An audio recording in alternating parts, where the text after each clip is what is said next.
Hello everyone, this is Professor Albert Nygren. I'm the Executive Director and the Curator of the New Jersey Film Festival, and I'm here today with a very special guest who's going to be talking about his documentary. But before I introduce him to you, I'd need to let you know that our Spring 2025 New Jersey Film Festival will be taking place on select Friday, Saturday, and Sunday evenings between January 24th and February 21st.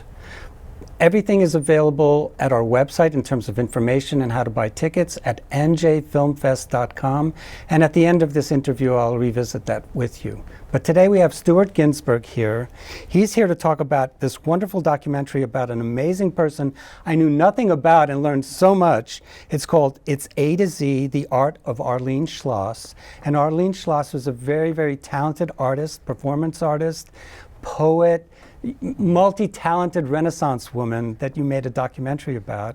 And I just wonder, it looks like this film took quite a few years to make. Do you want to tell us about the process? Yes, it took a very long time. I actually started 2007. I know it sounds like a long time ago, and it was.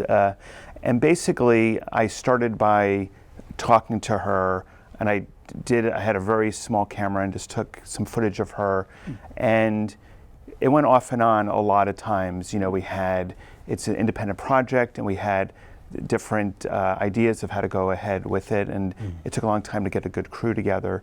But now we're here, and we finished it a couple of years ago, I would say around end of 2022. Cool. I mean, I didn't know much about Arleen, but can you tell us how you ended up hooking up with her and making this film?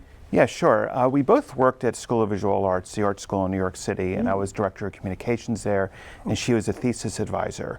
And we had mutual friends, and I would see her at different events, and I would see her at different exhibits, and we were sitting together in 2003 at an exhibit for computer art at the School of Visual Arts.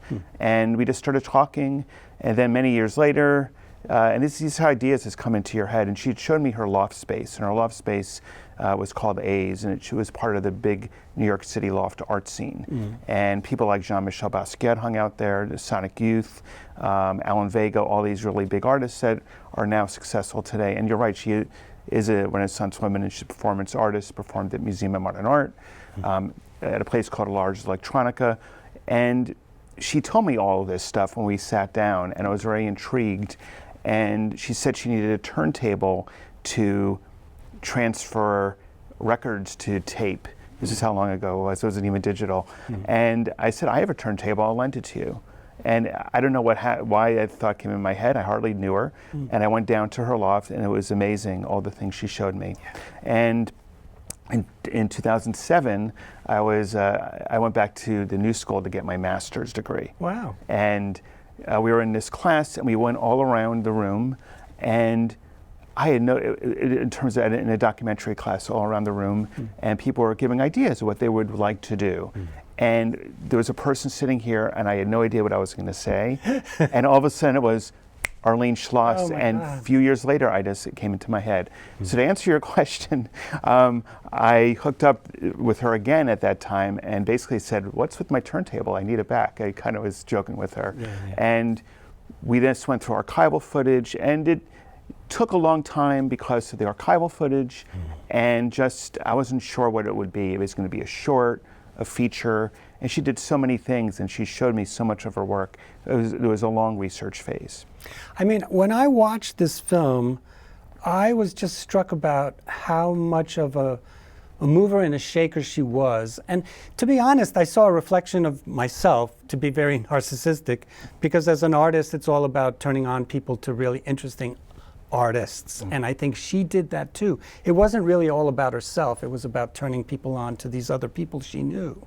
So she was very generous in that respect. And so, I wondered, did you ever get a chance to hang out at the Broome Street loft when it was in existence, or just through the archival footage?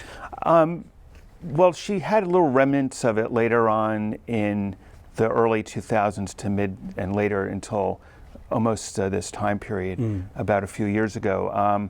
It wasn't the loft art scene as it was in the 80s and 90s and even 70s, but she would once a year hold a barbecue in her, and this is in New York City, and people can't believe that she had a big backyard. Wow. Because it was one of these old loft buildings that were 2,400 square feet. Yeah. And in Soho, right? in Soho, yeah, the outskirts of Soho and Lower East Side, in that kind of Chinatown, Soho. It was this kind of Broome Street area where it's very desolate. And believe it or not, I did stay over there a couple of nights, and what I was going to say, I couldn't believe how desolate it was. This was around 2015. I'd stayed over there just to sleep over and just to help her out. I would help her out sometimes at her loft.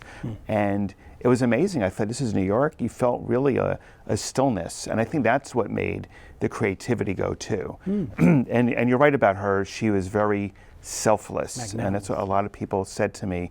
She had a big heart. And I don't have it in the documentary, but I did ask her and talk to her about it a bit, where she said she eventually just wanted to be loved. And that was really the process for her, to have people come to the loft. And she loved introducing people to each other. Yeah, you could tell she did. What were some of the challenges? I mean, you had so much archival footage to sift through. Can you give me an idea of how much it was? 600 hours. Wow. Yes. And she had, in terms of challenges, she had a lot of the footage that we saw was on VHS tapes. Right. And she had a VSH machine, and we would just put it in there, and some of the tapes were 6 hours long. We fast forwarded it through a lot, and she would say, stop, okay, this is what this means. And I would write it down or type it up, and we just sat from about May through the end of August, that summer of 2007. Wow. And I got a really great education on the art scene during that time, on artists. For those who know avant-garde art, she became friendly with John Cage and Glenn Branca, these people that are stalwarts of the scene. I didn't really know who they were, but she explained to me who they were, what they did, and the importance of that.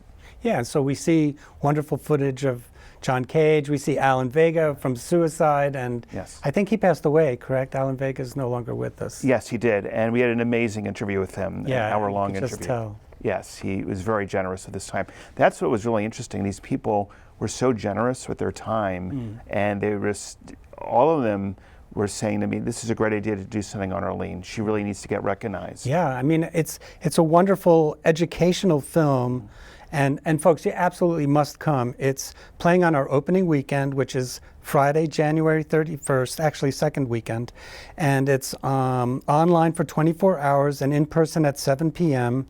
There'll be a short animated film by an amazing German experimental filmmaker. We'll be showing Martin Garrick's Demi Demons, and that will precede its A to Z, The Art of Arleen Schloss. And Stuart's going to be there to do a Q&A with the live audience, and that's, again, at 7 p.m. on Friday, January 31st. Tickets are $15, and if you would like to get more information, you go to njfilmfest.com, click on current events, and then hit that red tickets info button for the Spring 2025 New Jersey Film Festival, which will open up this amazing website at Eventive that will show you more information about the 44 films we'll be screening. I want to thank Stuart Ginsberg for being here. Thank you so much. I learned so much just in 10 minutes with you. Thank you.